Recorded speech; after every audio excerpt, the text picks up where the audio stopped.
जाग बलिक जो कथा सुहाई, भरद्वाज मुनि बरहि सुनाई। कहि हूँ सोई संवाद बखानी, सुनहु सकल सज्जन सुख मानी।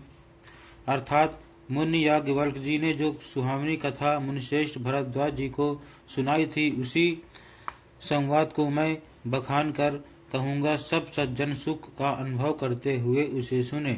शंभु कीन यह चरित सुहावा, बहुरी कृपा करि उमहि सुनावा। सोई शिव काक भुसुंडी दीन्हा, राम भगत अधिकारी चीन्हा। अर्थात शिव जी ने पहले इस सुहावने चरित्र को रचा, फिर कृपा करके पार्वती जी को सुनाया। वही चरित्र शिव जी ने काकभूषुंडी जी को राम भक्त और अधिकारी पहचान कर दिया। तेहि सन जाग बलिक पुनि पावा, तिन्हि पुनि भरद्वाज प्रति गावा। ते श्रोता भक्ता समशीला, समंदर सी जानहि हरि लीला। अर्थात उन काकभूषुंडी जी से फिर याज्ञवल्क्य जी ने पाया और उन्होंने फिर से भरद्वाज जी को गाकर सुनाया। वे दोनों वक्ता और श्रोता याज्ञवल्क्य और भरद्वाज समान शील वाले और समदर्शी और श्रीहरि की लीला को जानते हैं। जानहि तीन काल निज ज्ञाना, कर तलगत आमलक समाना। और जय हरि भगत सुजाना, कहि सुनहि समुझहि विधि नाना। अर्थात वे अपने ज्ञान से तीनों कालों की बातों को हथेली पर रखे हुए आंवले के समान प्रत्यक्ष जानते हैं, और भी जो सुजान भगवान की लीलाओं का रहस्य जानने वाले हरिभक्त हैं, वे इस चरित्र को नाना प्रकार से कहते, सुनते और समझते हैं। मैं पुनि निज गुरु सन सुनी, कथा सुसु कर खेत। समुझी नहीं तसि बालपन, तब अति रहु अचेत। अर्थात फिर वही कथा मैंने 12 क्षेत्र में अपने गुरु जी से सुनी, परंतु उस समय मैं लड़कपन के कारण बहुत बेसमझ था, इससे उसको उस प्रकार अच्छी तरह समझा नहीं। श्रोता बक्ता ज्ञान निधि, कथा राम कै गूढ़। किम सिमझौ मैं जीव जड़, कलिमल ग्रसित विमूढ़।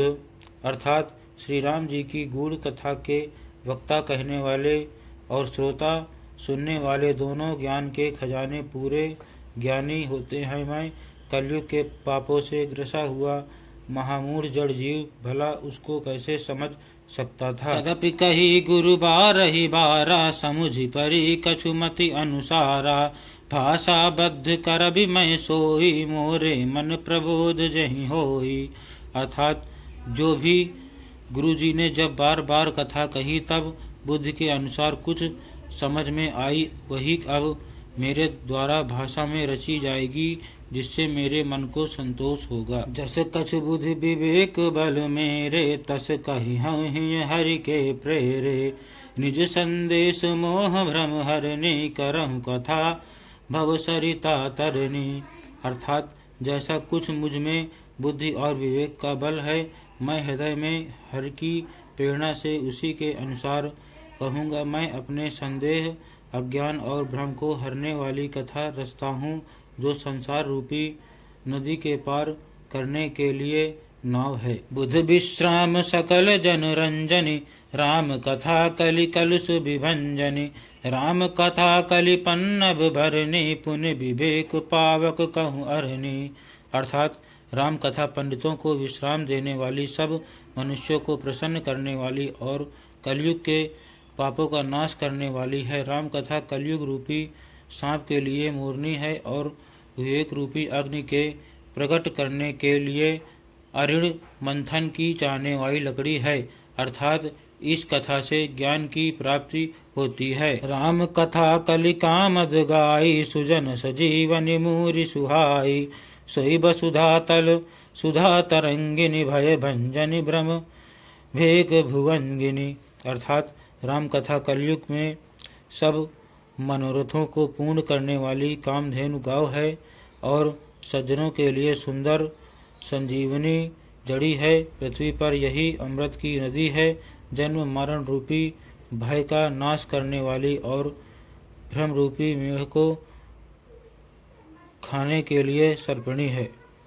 असुर सेन सम नरक निकंदिनी साध विबुध कुलहित गिरिनंदिनी संत समाज पयोधि रमासी विश्व भार भर अचल क्षमासी। अर्थात यह राम कथा असुरों की सेना के समान नरकों का नाश करने वाली और साध रूपी देवताओं के कुल का हित करने वाली पार्वती दुर्गा हैं। यह संत समाज रूपी क्षीर समुद्र के लिए लक्ष्मी जी के समान है और संपूर्ण विश्व का भार उठाने में अचल पृथ्वी के समान है। जन गण मुहमसी जग जमुनासी जीवन मुक्ति हेतु जनुकासी राम ही प्रिय पावनी तुलसी सी तुलसीदास हित हिय हुलसी सी।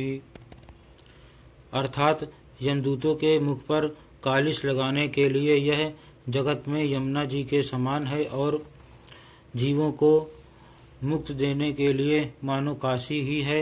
यह श्री राम जी को पवित्र तुलसी के समान प्रिय है और तुलसीदास के लिए हुलसी तुलसीदास जी की माता के समान हृदय से हित करने वाली हैं।